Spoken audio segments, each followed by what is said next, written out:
Episódio 2, Upando sozinho. Depois de algum tempo de reflexão, reuni o pouco de equipamento que possuía e uma cota de malha, uma espada curta, alguns valis, uma moeda usada em horário e comecei a caminhar pela cidade. Cada passo era uma tentativa de me acostumar com um novo corpo. Usando as memórias do Arthur como guia, fui analisando o que eu tinha em mãos. A memória muscular estava lá. Os reflexos também. Ele já tinha treinado o suficiente para não ser um completo inútil. Mas ainda assim, não era experiente. Sabia o básico de combate, o suficiente para se defender, mas não para enfrentar monstros de verdade em profundidade. Eu teria que aprender, evoluir. Sozinho. Enquanto caminhava, observei a arquitetura rústica e movimentada da cidade. Comerciantes gritavam, aventureiros passavam com armas nas costas e bandeiras de suas famílias no peito. Aquilo era real. E não era mais só um anime. Era minha nova vida. Usando as lembranças do Arthur, meu conhecimento do anime interagindo com algumas pessoas pelas ruas, consegui localizar a hospedaria onde a deusa Estia vivia. O tempo estava ao meu favor. Bel ainda não havia se juntado a ela. Ele ainda não tinha descido até a dungeon. Ou seja, eu ainda tinha tempo. Eu tinha um plano. Bom, e nem era bem um plano. Mas eu precisava ficar mais forte, e rápido. No mínimo, aprender a usar uma espada, que não podia depender apenas dos reflexos herdados desse corpo.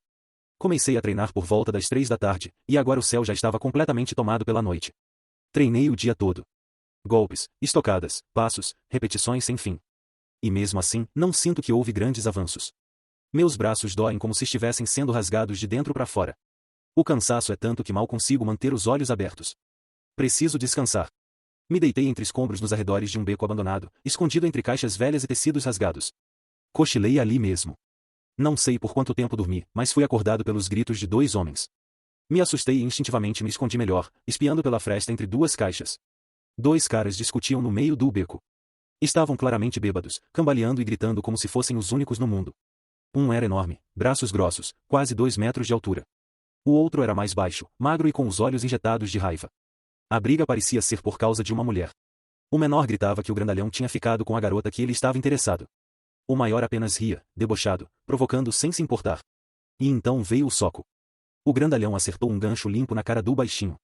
Dentes voaram e a briga começou de verdade. O baixinho cambaleou para trás, cuspiu sangue no chão e, com um grito animalesco, sacou uma faca curva da cintura. Agora era sério. O beco se transformou em um campo de batalha urbano. O pequeno era rápido, muito rápido. Em segundos, já estava girando ao redor do oponente, cortando suas pernas, flancos e braços. Golpes curtos e rápidos, precisos como os de um ladrão experiente. O grandalhão tentava reagir, mas era lento, bruto demais. Cada tentativa de soco era facilmente esquivada ou bloqueada, e em troca ele recebia mais cortes. Sangue escorria por todo o corpo dele, mas ele não recuava. Gritava.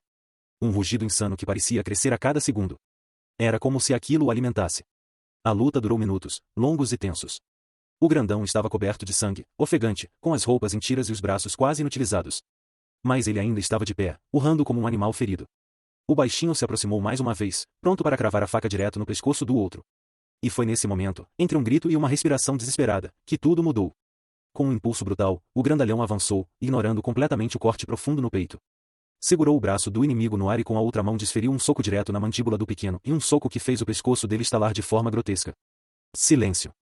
O corpo do baixinho caiu como uma marionete sem fios. Morto. A respiração do grandalhão era pesada, quase animalesca. Por um instante, ele ficou parado, olhando para o vazio, coberto de sangue. Depois, tropeçou até um canto do beco e desabou contra a parede, escorrendo até sentar no chão. Eu ainda estava escondido, observando tudo. Meu coração disparado. Um sorriso lento se formou no meu rosto. Aquele cara definitivamente tinha uma habilidade. E eu tinha acabado de encontrar meu primeiro alvo. Peguei a espada curta na bainha e me levantei devagar. Cada passo em direção ao grandalhão fazia meu coração bater com mais força, e minhas mãos começaram a tremer. Pensar em matar é simples e fácil até demais. Mas fazer é outra coisa. Eu realmente ia tirar a vida de alguém. De verdade. Fiquei ali, atrás dele, com a lâmina já erguida, pronto para cravar no seu coração. Ele estava vulnerável, fraco, mal respirava, mas eu não conseguia me mover. Congelado. O peso daquele instante me engoliu. Seria esse mesmo o caminho certo? Era esse o primeiro passo que eu queria dar? Hesitei por alguns segundos, talvez longos demais. E então vi o corpo dele começando a se mexer. Estava se virando. Quando nossos olhares se cruzaram, quando vi os olhos dele cheios de dor e confusão e algo em mim se quebrou. Sem pensar, sem respirar, apenas agi. E enfiei a espada direto no peito dele. O golpe foi fundo, preciso. A boca dele se encheu de sangue e ele cuspiu no meu rosto com um grunhido final. Fechei os olhos por reflexo, e quando abri de novo vi os dele apagando. A vida sumindo. O corpo dele caiu pesadamente no chão, a lâmina ainda cravada no coração. Fiquei parado, encarando aquele monte de carne e sangue no chão. E, estranhamente, meu coração se acalmou. Nenhum pânico, nenhum colapso. Apenas silêncio. Olhei para ele, tão grande, tão forte, e pensei em mim mesmo. Eu não era melhor. Nem mais forte. Mas ele estava morto, e eu não. E agora, isso fazia toda a diferença. Um som sutil ecoou na minha mente. O sistema se abriu sozinho. Uma notificação brilhava com letras vermelhas. Nova habilidade adquirida, Berserk, e aumenta a força proporcional ao dano recebido. Um presente dos planos inferiores, mais diferente da Beelzebub, a habilidade era de uma cor branca, ou seja, não era uma habilidade demoníaca. Estamos numa rua deserta, mas não por muito tempo. Precisava sair dali. Me abaixei, revirei os corpos rápido. Peguei todo o dinheiro deles, e não era pouco, mas também não era nada que chamasse atenção. Peguei algumas adagas do baixinho e por fim arranquei minha espada do peito do grandalhão, deixando-a propositalmente nas mãos do outro corpo. Quem visse aquela cena ia pensar numa briga entre dois bêbados que terminou mal. Um duelo de descontrole. 2 homens, 2 mortes. Nada que chamasse atenção em horário. Me limpei como pude com pedaços de pano velho, respirei fundo, guardei as moedas, escondi as armas e saí dali na surdina, deixando para trás o primeiro pecado. E o primeiro passo. Cheguei na estalagem com passos lentos, o corpo pesado, a mente ainda mais. Subi as escadas em silêncio, entrei no quarto e tranquei a porta atrás de mim. Não pensei em mais nada, apenas me movi até o balde no canto do cômodo, enchi com água da jarra e molhei a toalha velha. Tirei a roupa suja, marcada com respingos de sangue já secos, e me ajoelhei no chão de madeira. A água estava fria, mas não me importei. Torci a toalha e passei devagar pelo peito, braços, rosto, em cada passada tentando apagar o que aconteceu. Mas não dava. O sangue saía, mas a lembrança não. Fechei os olhos e vi o olhar dele outra vez. O susto. A dor. A vida indo embora. Foi ele ou eu, murmurei para mim mesmo, mais de uma vez. Como se repetir aquilo fosse me convencer. Esfreguei mais forte os braços, tentando me livrar da sensação de que ainda estava sujo. Mas o problema não estava na pele. Estava dentro da cabeça. Terminei o banho improvisado em silêncio. O balde agora cheio de água turva e vermelha me encarava como um lembrete. Me vesti com calma, sentei na beira da cama e fiquei ali por um tempo, sem pensar em nada, só respirando. Eu tinha dado o primeiro passo. Não dava mais para voltar. Acordei com o estômago roncando. A dor no corpo ainda estava lá, mas já era um incômodo familiar. Levantei, desci para o salão da estalagem e pedi uma boa comida com o dinheiro dos mortos, uma refeição decente e algumas marmitas para o resto do dia. A comida não era nada especial, mas parecia um banquete comparado ao vazio de ontem à noite. Depois de comer, voltei para o quarto, montei minha mochila com as marmitas, ajeitei as adagas na cintura e respirei fundo. Era hoje. Saí da estalagem e caminhei até Babel. A torre era tão colossal quanto eu lembrava do anime, mas estar ali, de verdade, era outra coisa. Cruzei os corredores com tranquilidade, misturado aos outros aventureiros, e finalmente cheguei ao primeiro andar subterrâneo. A sala era ampla, circular, envolta por colunas de pedra perfeitamente espaçadas. Alguns comerciantes e no centro, um buraco de 10 metros de diâmetro descia direto para a escuridão. E acima de tudo, no teto, uma pintura azul celeste imitava o céu, um céu falso, quieto e sereno, como se zombasse do que havia abaixo. A escadaria em espiral acompanhava o contorno da sala, conduzindo calmamente para o desconhecido. Comprei outra espada curta e fiquei parado por alguns segundos, observando o buraco, os degraus, o fim do mundo visível. Aquilo era a masmorra. O lugar que engolia sonhos e devolvia cadáveres. Segurei a mochila com mais força, respirei fundo uma última vez, e desci. Os andares superiores, do primeiro ao 12º, são os primeiros que todo aventureiro explora.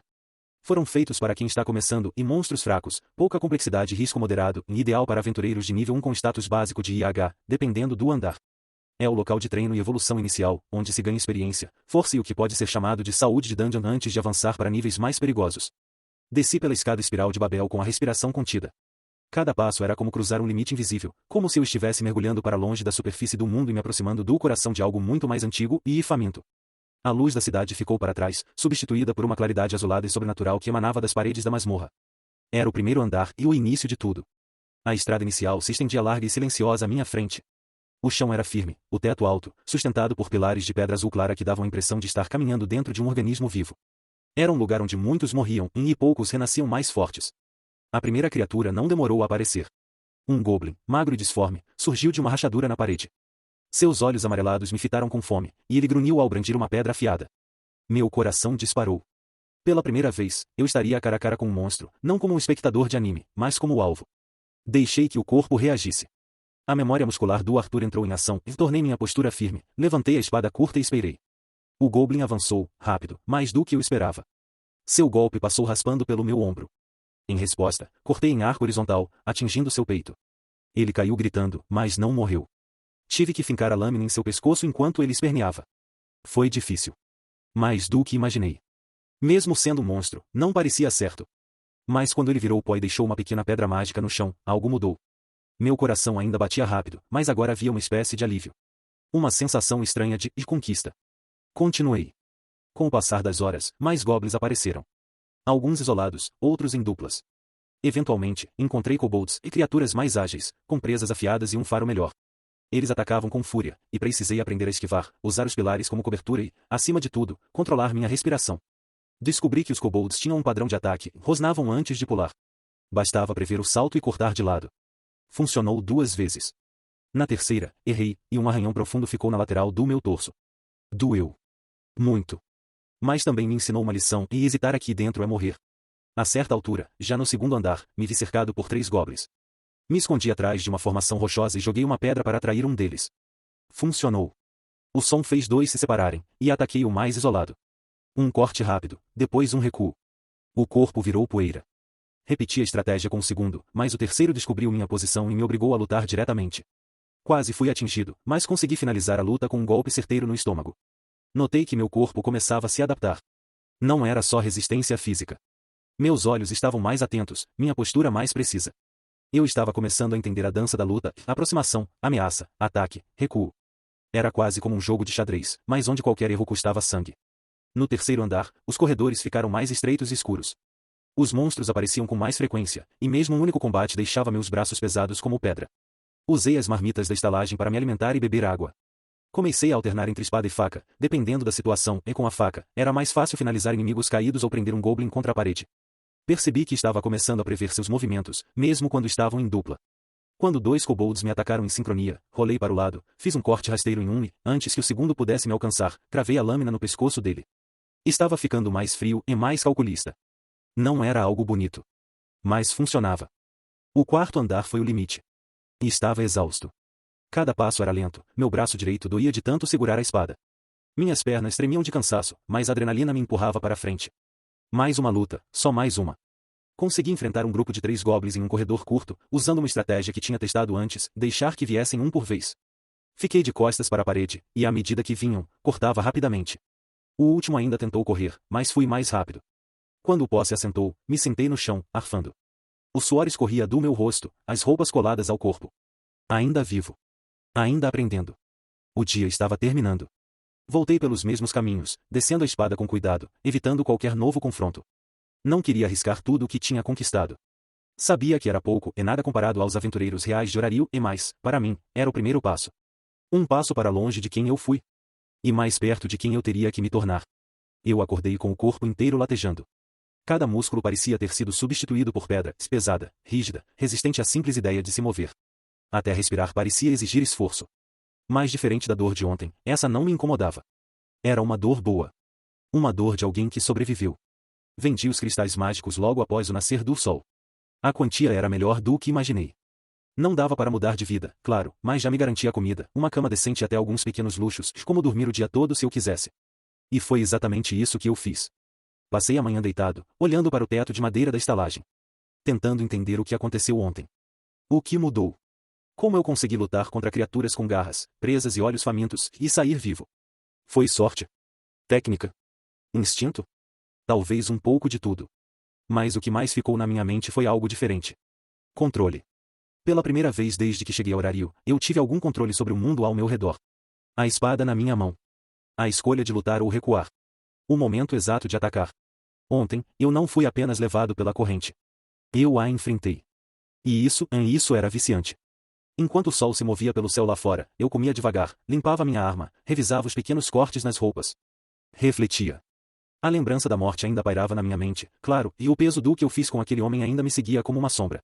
Mas eu já começava a aceitá-la como parte do processo. Não há como crescer nesse mundo sem sujar as mãos. Eu entendi isso agora. Quando a noite caiu, fui dormir cedo. Amanhã seria diferente. O dia mal havia começado, e eu já estava de volta em Babel. Ainda não ia descer. Ainda não. Hoje eu só queria observar.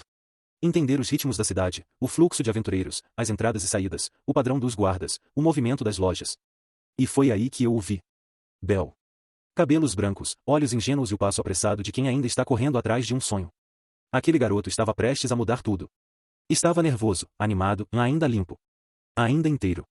Ele passou por mim sem notar, quase tropeçando no próprio pé. Eu apenas sorri. Era isso. Agora era uma questão de tempo até o mundo começar a girar ao meu favor. E quando isso acontecesse, eu estaria pronto.